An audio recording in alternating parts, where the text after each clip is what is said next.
We're on the hunt for some of the rarest and most coveted beers made in the world. In the last 10 years, American craft breweries have come to dominate the world rankings in beer. And the best of these are made in small batches all across the country. The huge demand and limited supply for these rare brews means you're not going to find them on the shelf at your local store. Our goal of this show is to bring you along to the local brewery events and show you that the hunt for these beers is just as memorable and fun as drinking the beer in the end. Limited release. So Rob, what's on tap for today? So this week we're going to go down to Florida to Cigar City's Brewing in Tampa to check out Hunahpu Day. Another Imperial Stout, but this one is an American Imperial Stout and not a Russian Imperial Stout. Yeah, so what's cool about this one is not only is it aged on cocoa nibs, but also chili peppers to give it a really unique, cool flavor. I've heard nothing but great things about this beer. It got a perfect 100 on Beer Advocate. And, you know, frankly, I'm really just excited to go down and check out the Tampa craft beer scene in general. Yeah, I'm excited to check out our fans down in Tampa who've been way cool and very supportive of us.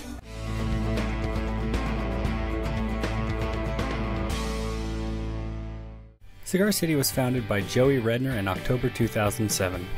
He kept waiting for someone to open a kick-ass craft brewery in Tampa where you could go for great beer, but after a while, he decided that he was going to need to be the one to do it. An avid blogger, Joey posted updates throughout the construction of the brewery, which opened in March of 2009. He hired Wayne Wambles, previously from Foothills Brewery in North Carolina, as the head brewer, and they started making beers that they wanted to drink. They started with a 15-barrel brewhouse and produced 1,000 barrels in 2009. In 2010, they ramped production up to 2,500 barrels, and by 2011 they had to upgrade to a 30-barrel brewhouse to keep up with demand, and they have more expansion plans in the works. So Cigar City primarily focuses on distributing within Florida, and they actually have trouble keeping up with even that level of demand. Yeah, you know, it's really not surprising with a brewery like this. When breweries turn out this quality of beer, this kind of cool stuff, the demand goes through the roof.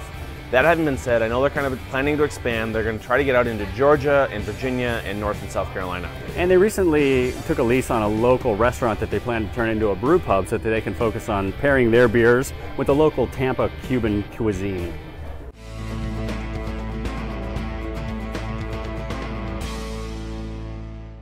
So let's talk about the beer we're after today. So Hunahpu actually was served back in 2009 first at the brewery, and the name goes back to Mayan mythology. Hunahpu was the Mayan god of maize, sport, and fertility. He was beheaded in a sporting match with the lords of the underworld, and his head was mounted in a tree and transformed into the first cocoa pod. As the story goes, one day the pod spit upon the hand of a maiden who became pregnant, gave birth to twins who ultimately avenged their father's death, and then became the sun and the moon. Awesome stuff. So the beer is based on Cigar City's Marshall Zukov Imperial Stout, but it's aged on ancho and pasilla chilies, as well as it has cinnamon, vanilla, and cocoa nibs added. Yeah, so now since this is an American Imperial Stout, we're expecting to see possibly some more sweetness, but certainly some more hop characteristic in the final beer. And Hunahpu has been so well received that it's actually now the capstone of Tampa Bay Beer Week. Yeah, absolutely. So what they're going to do is give out wristbands to about the first 5,000 people in line, and then let people into the gates at about 7:50 in the morning to sort of at least populate the grounds and then go on for beer sales later in the day. Yeah, and inside they're going to have over 130 beers on tap. They've got music, they've got a bunch of food trucks, so it's going to be a really good time.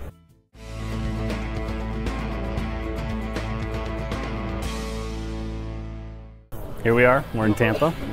It's warm out, it's the morning. This is like another one of those lovely venues where we don't have to freeze our butts off to get the beer. Exactly, yes. What, we got here about 5:30, it's now almost 6:30.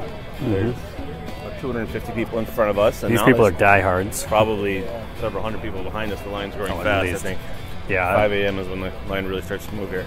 I think they're expecting to have between 6,000 to 10,000 people for this event, and this, you know, there's no pre-tickets, there's no, I mean, they do wristbands at some point, but it's, you just kind of got to get here. I mean, it's a good enough number of wristbands that you're probably going to get some beer, but there's 130 beers on draft, so it's going to be a very long day. Do you do a lot of release parties? Yes. What else have you done? I've done Darkness, or I haven't done Darkness. I've done Dark Lord, KBS, CBS release, Dark Horse. Nice. And which one is the most fun? I'm hoping this is going to be the one I had to travel the farthest for.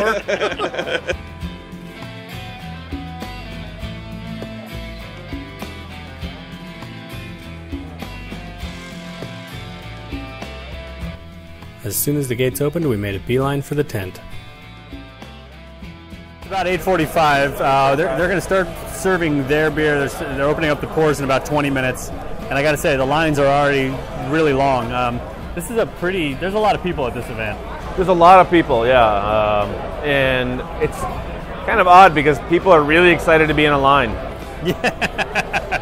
Yeah. Well before it opens. Where there's 400 people sitting in this cool tent sharing awesome beers from around the country. There's also 2,000 people standing in random lines for the sake of standing in lines. And to buy tokens. Ooh, tokens. Yeah, people stood in line for an hour to buy tokens that are on sale all day. So it's so far it's been pretty fun. We've been sharing a lot of good beers. I love that it's warm, first of all. That's great. Lovely. It's just quite nice. Rob's got his aviators on because he's freaking badass. I am Tampa. And we're gonna figure out when he's gonna go in the dunk tank. I haven't seen it. I don't see it anywhere. We'll find it.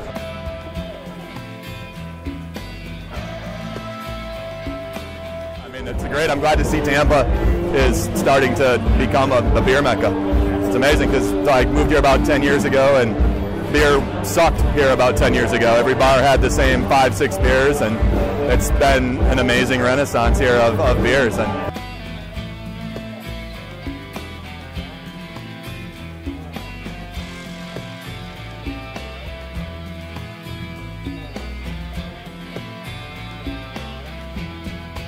At noon, they started distributing Hunahpu for everyone with a wristband.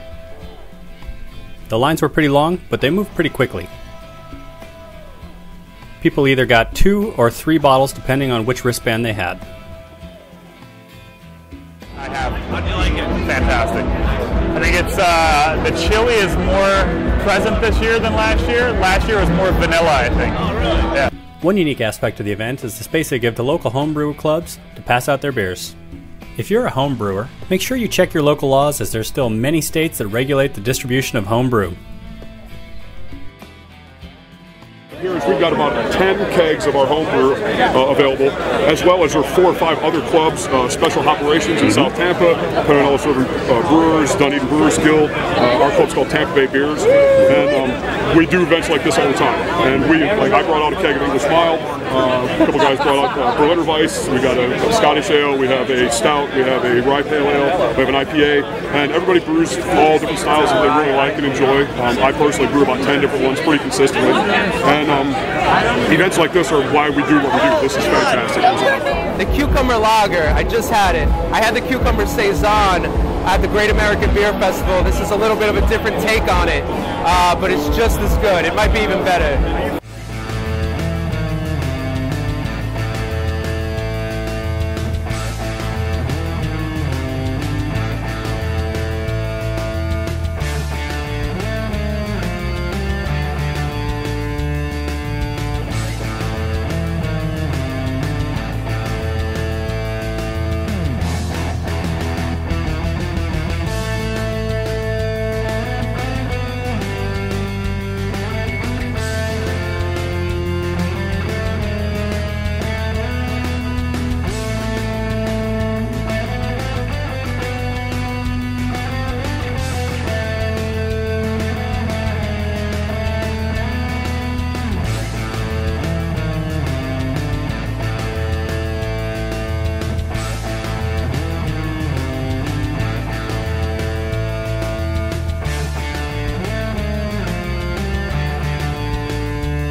It's actually the odd thing, and I've only admitted this in one other interview.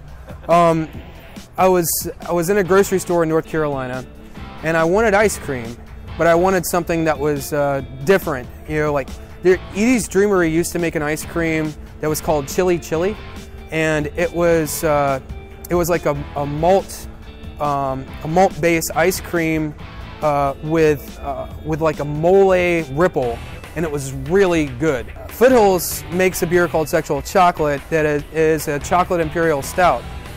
So looking at both those concepts combined, I started thinking, well, how about we just take it a step further? So I think about food, and I think about fusing different elements from food into a liquid form. Sometimes it's spices, sometimes it's fruit. Nothing's like off limits. I guess the most popular one that we have is maple bacon coffee porter. We do a beer called No Crust, which is a peanut butter and jelly brown ale. We have a pina colada wheat ale. These are just some of the crazier, more unique beers that we do. We have some mainstream. Obviously, we do an IPA, a wheat beer, a red ale, a porter. So a little bit of everything. Been a big Berliner movement in Florida. A lot of breweries doing a lot of Berliners and flavored Berliners and fruit with Jonathan Wakefield and Cigar City and us, and so that's kind of become a big part of what are they called? Florida Florida culture. Vice? Florida Vice, or what's the other name we heard? Miami Vice. But yeah, well, we're gonna start with 15,000. This is a cute little get together they got going on. But yeah, we're gonna probably it's a little Sunday. Yeah.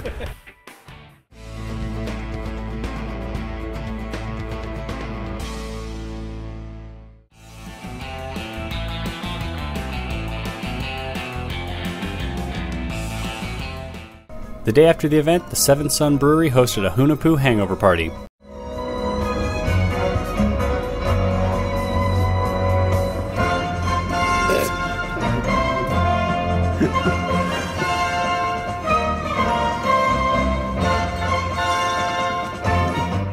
Seventh Son was founded by Justin Strange and Devin Krebs in late 2011 and has become well known for their unique flavors and focus on Belgians and wheat beer. But the big draw for the day was their donut porter. This is the first annual. Really? We did have an unofficial event last year, but this is the first one that's been where we've promoted it and actually worked in collaboration with Cigar City on the event. So. Nice.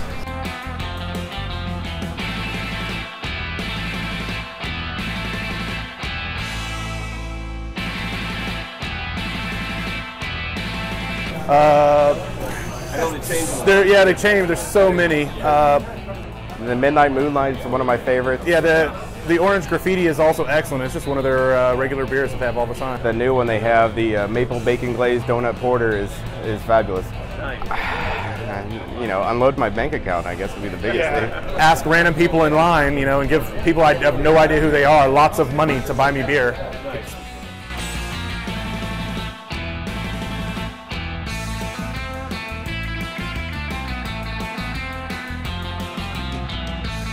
We have a 3.5 barrel brew house. We have 7 barrel jacketed fermenters, so it requires 2 batches to fill. Have our own keg washer now. We used to have to borrow the keg washer from Cigar City. Before we had the space, we just didn't have room for one. Yeah. So it's been a real challenge with what we have footprint-wise here is tough. How much you guys regularly turn out? This year we're scheduled to do 1,000 barrels, which is our max capacity. Nice. So 1,200 square feet. With active tasting room, it's very difficult to do that. I guess our advantage is like if we could say that we have a core product, like some of our IPAs that we reproduce all the time. Yeah. They're pretty fresh. That's cool. That's one advantage that we have is being small batch. Nothing sits around very long, and we do have the ability to be fairly creative too. With the small batch, we can take a risk. All right, so we're here at Seventh Son at the Hangover Day for Hunahpu. You were at Hunahpu yesterday? I was. Nice. And did you have fun? I did. It was a good time. It was a good time? Did you drink anything good there? Well, Hunahpu. Oh, yeah. Yeah, and we also did a big bottle share under the tent, so we had lots and lots of stuff. So here we are at Seventh Son Brewery for the Hunahpu Hangover Day. Hunahpu Hangover. I gotta say, the maple glazed bacon porter donut beer, it's pretty freaking good. It's good the morning after Absolute. That's the way to go. I've had donut beers before and I've never really been impressed, but I don't know what they've done here, but they've been able to take something that I thought was not going to work and make it just incredibly good. As well, we tried a bunch of the other beers. They've got probably 10 really sort of unique, fun beers on draft. They have the Hunahpu, which is actually the son of Hunahpu in Mayan mythology beer, which they just took Hunahpu and they added donuts to it. Why not? Cheers. And it is another gorgeous Florida day with the wind blowing in the trees and the sun shining down. And yeah, it's a good crowd here. I mean, the brewery can probably fit about 25 people inside. Yeah, I'd say there's 200 people here. It's fun to kind of come and see what the micro brews in the area are doing, so that we can you see sort of other than the big events, like, you know, what's driving the craft beer scene in Tampa here. Yep.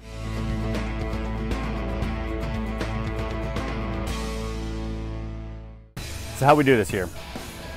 Well, we're only bringing home the Hunahpus from Cigar City, so the take-home was pretty limited. However, the beers that we got to share in the tent, in the beer share, were incredible. I bet you we tasted 75 beers in that thing. Yeah, it's kind of amazing. I mean, we just sat down in the tent, we cracked open a couple of our own beers, and then like a 7-hour share party ensued. Yeah. And like, I don't think I bought a draft beer until after 2 p.m. yesterday. No, and the stuff people were bringing out, I mean, not only was it legendary stuff from across the country, the big whales, you know, there was Chocolate Rain, there was incredible Bourbon Counties, there was King Henry, there was Leon, but also really cool stuff I'd never heard of that was really tasty. Yeah, well, I'm really sad my phone died early in the morning because my untapped check-in chain would have been epic yesterday. I'm pretty sure you did get the top of the morning badge before your phone went out, though. Is that a good thing?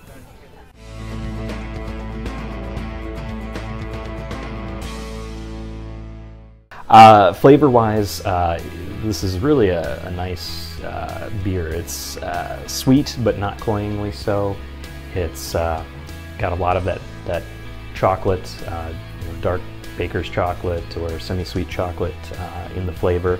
At the very tail end, it's got a hint of that little chili pepper burn. There is a little bit of roast in this beer, but not nearly as much as I was expecting in Imperial Stout. I do get some dark fruit in there, a little bit of prune and raisin as it warms up, which is nice, gives it a little more character. Overall, I think this is, first off, heck of a lot better than a Mickey's. It's really a well-balanced beer for such a high alcohol beer. A lot of these really tend to be too sweet, and I think this one really hits that middle mark where it's sweet but not cloying. Nice complex flavors. The chocolate and the chili really come through, but they're not overwhelming.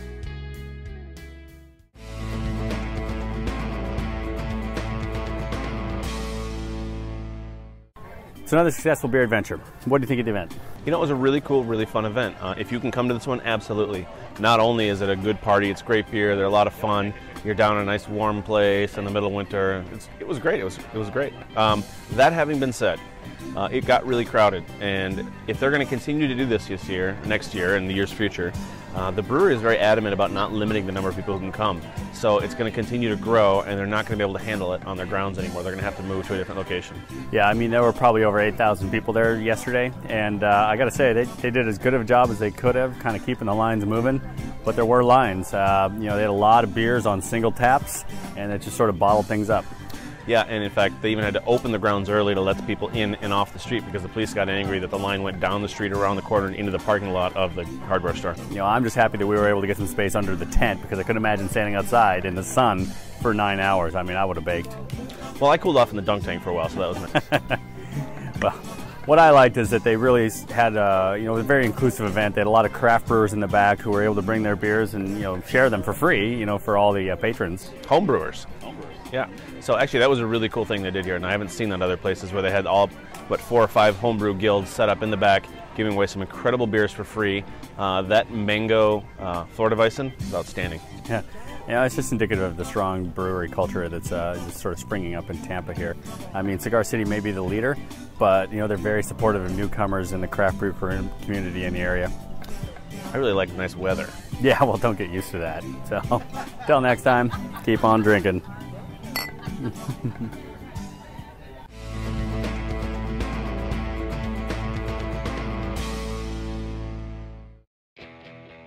There aren't a lot of chairs or shade, so bring something to sit on and sunscreen. With over 130 beers on draft, find 3 to 4 you really want to try and get in line early for them. Take advantage of the homebrew section. There were lots of great free beers pouring back there. One of the best beer shares we've ever been in was happening under the tent. Make sure to check it out. If you just want some Hunahpu bottles, consider coming in the afternoon when they open sales up to everyone. Hunahpu Day is part of the larger Tampa Bay Beer Week. Make sure you visit other venues like Pegs and Seven Sun to see other sides of the Tampa beer scene.